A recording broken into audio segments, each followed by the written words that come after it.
МКС на связи. Прием с высоты 400 километров. Рады слышать вас. Astronomie, astrophysique, cosmologie, astroparticules. Ça se passe là-haut. Salut à toutes et à tous. FRB 2025-03-16A est à ce jour le sursaut radio rapide le plus brillant jamais détecté. Il se trouvait dans la galaxie NGC 4141 qui est située à une distance de seulement 40 mégaparsecs. Grâce à sa proximité et à son intensité, la collaboration canadienne SHIME, qui traque les FRB, les Fast Radio Bursts, depuis de nombreuses années, est parvenue à le localiser avec une précision de seulement 13 parsecs, et a donc pu étudier en détail l'environnement de cet événement pour tenter de comprendre la nature de son progéniteur. Une question qui reste ouverte aujourd'hui. L'étude est parue dans The Astrophysical Journal Letters. La localisation précise d'un petit nombre de sursauts radiorapides répétitifs par interférométrie à très longue base a permis des observations de suivi à multi-longueurs d'onde, révélant divers environnements locaux. Mais les FRB répétitifs ne représentent que 2 à 3% seulement des sources de FRB observées. C'est environ 100 sur un total d'environ 4000 FRB. Et il pourrait ne pas être représentatif de l'ensemble de la population. FRB 2025-03-16A fait partie des FRB uniques, qui n'ont encore jamais montré de nouveaux sursauts. Mais même sans sursaut radio supplémentaire, les radioastronomes de SHIME ont réussi à le localiser comme jamais auparavant, en exploitant les capacités VLBI du réseau SHIME Outrigger complet. Les chercheurs ont ensuite utilisé des observations optiques et radio pour imposer des contraintes précises sur l'émission transitoire qui est associée et les propriétés de son environnement local. Ils peuvent fixer une limite sur l'émission radio spatialement coïncidente qui s'avère être 100 fois inférieure à toute source radio persistante compacte connue associée à un FRB. Alors les études environnementales offrent une approche très importante pour déterminer si les FRB uniques et les FRB répétitifs proviennent de populations progénitrices distinctes ou non. Par exemple, des études à haute résolution des FRB répétitifs 2012-1102A et 2020-1124A révèlent qu'ils sont intégrés dans des régions de formation stellaire active, conformément au modèle qui attribue l'émission à une source jeune, comme un magnétar. Ça concorde avec les études sur la démographie de leur galaxie hôte, qui montrent que les FRB apparaissent principalement dans les galaxies à formation d'étoiles, justement. De plus, il a été montré qu'une fraction substantielle se trouve dans ou à proximité des bras spiraux de leur galaxie. Mais le nombre croissant de FRB localisés dans des environnements sans formation d'étoiles actives suggère que certains peuvent être formés par des canaux retardés. Par exemple, FRB 2018-09-16b, le répéteur qui présente des phases actives périodiques, est situé légèrement décalé de 250 plus ou moins 190 parsecs de la zone de formation d'étoiles la plus proche. Et le FRB répétitif 2024-02-09A a lui été localisé à la périphérie d'une galaxie quiescente avec un âge de population stellaire d'environ 11 gigannées. FRB 2020-01-20E, le FRB extragalactique le plus proche connu, qui se trouve à 3,6 mégaparsecs, a été localisé dans un amas globulaire vieux d'environ 9,2 gigannées, dans le halo de M81. FRB 2020-01-20E, comme FRB 2024-01-14A, qui est situé dans une galaxie satellite d'un système galactique plus grand, démontre que les propriétés de l'environnement local d'un FRB ne sont pas nécessairement corrélées avec les propriétés de la galaxie voisine la plus massive. La précision de la localisation des FRB, qu'ils soient répétitifs ou uniques, est donc cruciale pour mieux comprendre de quoi il peut s'agir. Le 16 mars 2025, peu après la mise en service de la dernière station Outrigger, Chime FRB a détecté son FRB extragalactique au rapport signal sur bruit le plus élevé jamais enregistré. C'était donc FRB 2025-03-16A. Ce sursaut n'était exceptionnel que par la proximité de sa source, représentant une luminosité FRB moyenne. Comme la source est proche et que les chercheurs canadiens ont capturé des données depuis les 4 sites de télescope, ils ont pu le localiser très précisément à 68 millisecondes d'arc, ce qui représente une distance projetée de 13 parsecs seulement. En année-lumière, ça fait 42,4. Rappelons que la galaxie hôte de ce FRB, elle se situe à 40 mégaparsecs. C'est donc l'une des meilleures opportunités d'étudier l'environnement local d'un FRB unique. Connaissant la localisation, les astrophysiciens ont alors utilisé l'imageur Keck Cosmic Web, le KCWI, pour caractériser la densité du gaz, la métallicité, la nature de l'ionisation du gaz, l'extinction des poussières et le taux de formation d'étoiles, grâce au flux de raies d'émission. Ils ont également exploité la luminosité et la proximité exceptionnelle de cette source pour imposer des contraintes profondes à la répétition de FRB 2025-03-16A.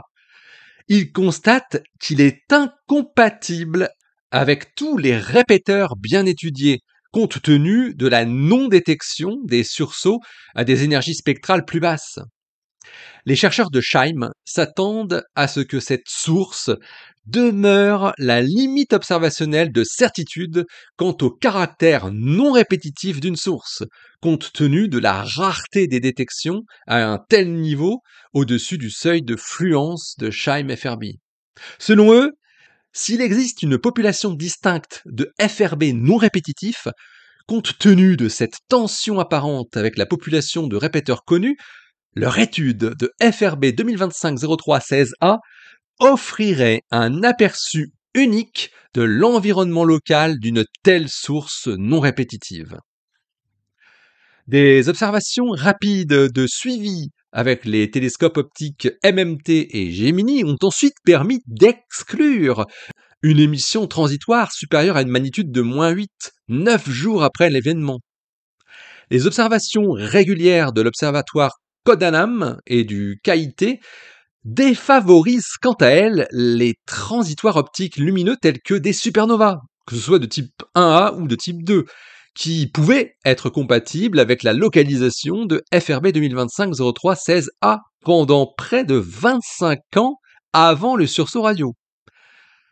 Et puis, les données du télescope KCWI ont révélé que FRB 2025-03-16A est décalé de 190, plus ou moins 20 parsecs par rapport au centre de la région de formation d'étoiles la plus proche. Les échelles de temps de scintillation et de diffusion observées placent en outre un écran de diffusion à environ 60 parsecs devant FRB 2025-03-16A. Les astrophysiciens suggèrent que cet écran de diffusion est probablement physiquement associé à la région de formation d'étoiles qui est observée par KCWI. Alors le décalage observé de 190, plus ou moins 20 parsecs avec cette région de formation d'étoiles est similaire à celui d'un autre FRB, FRB 2018-09-16B, qui lui est décalé de 250 parsecs par rapport au centre d'un complexe de formation d'étoiles. Alors en suivant la logique que Tendulkar et collaborateurs avaient développée en 2021 pour FRB 2018-09-16B, c'est-à-dire en supposant que le progéniteur de FRB 2025-03-16A se serait formé près du centre de la région de formation d'étoiles, on peut estimer l'âge minimum que devrait avoir la source du FRB compte tenu du décalage observé et de la vitesse de kick probable du progéniteur, étoile à neutrons. C'est particulièrement contraignant pour le scénario du jeune magnétar, dans lequel, si on suppose les vitesses typiques des magnétars et des pulsars de notre galaxie, c'est-à-dire entre 60 et 750 km par seconde, ça c'est vrai pour 90% des pulsars et des magnétars dans des systèmes binaires, et ben ça donnerait un âge compris entre 200 000 et 3 millions d'années pour la source, ce qui est bien plus long que les durées de vie actives typiques des magnétars dans notre galaxie. Alors cependant, en utilisant l'ajustement de Diesberg et Mendel de 2025 de la distribution des vitesses de kick pour les étoiles à neutrons isolées de moins de 10 mégannées et qui couvrent une gamme de vitesses plus large que celle considérée par Tendulkar et collaborateurs, et en tenant compte des incertitudes dans le décalage qui est mesuré et les paramètres de meilleur ajustement, les chercheurs canadiens estiment une probabilité de 5% d'observer un tel décalage pour des âges de source inférieurs à 10 000 ans. C'est donc encore possible. Et ils ajoutent que cette légère tension entre les décalages de FRB 2025-03-16A et FRB 2018-09-16B et l'âge des jeunes magnétars peut encore être atténué si l'on suppose que l'étoile à neutrons ou magnétar est créée in situ via une étoile OB en fuite.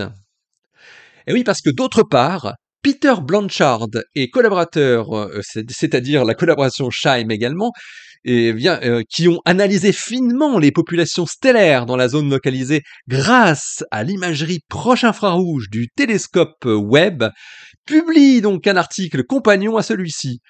Et ils ont trouvé des étoiles dont l'âge de population était similaire à celui de la région de formation d'étoiles colocalisée avec la localisation du FRB, ce qui indique que la population stellaire s'étend au-delà de la taille apparente de la région H2 d'hydrogène ionisé dans les images de KCWI. Les auteurs concluent qu'une étoile à neutrons aurait pu se former in situ et par conséquent, on ne pourrait pas imposer de contraintes significatives sur son âge en se basant sur le décalage observé par rapport au centre de la région de formation d'étoiles. En soi, l'absence de forte formation apparente d'étoiles à l'emplacement de FRB 2025-03-16A, couplée aux limites de la proximité du FRB avec les étoiles de masse supérieure à 20 masses solaires, aurait pu être interprétée comme étant une tension avec un objet compact jeune comme un magnétar, d'âge entre 10 et 100 mégannées.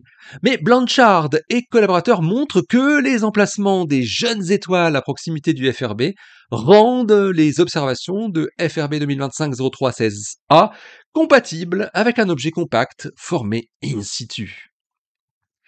FRB 2025-03-16A marque ainsi le début d'une ère de localisation de routine pour les FRB ponctuels à des échelles de dizaines de millisecondes d'arc, ce qui permettra des études à grande échelle de leurs environnements locaux.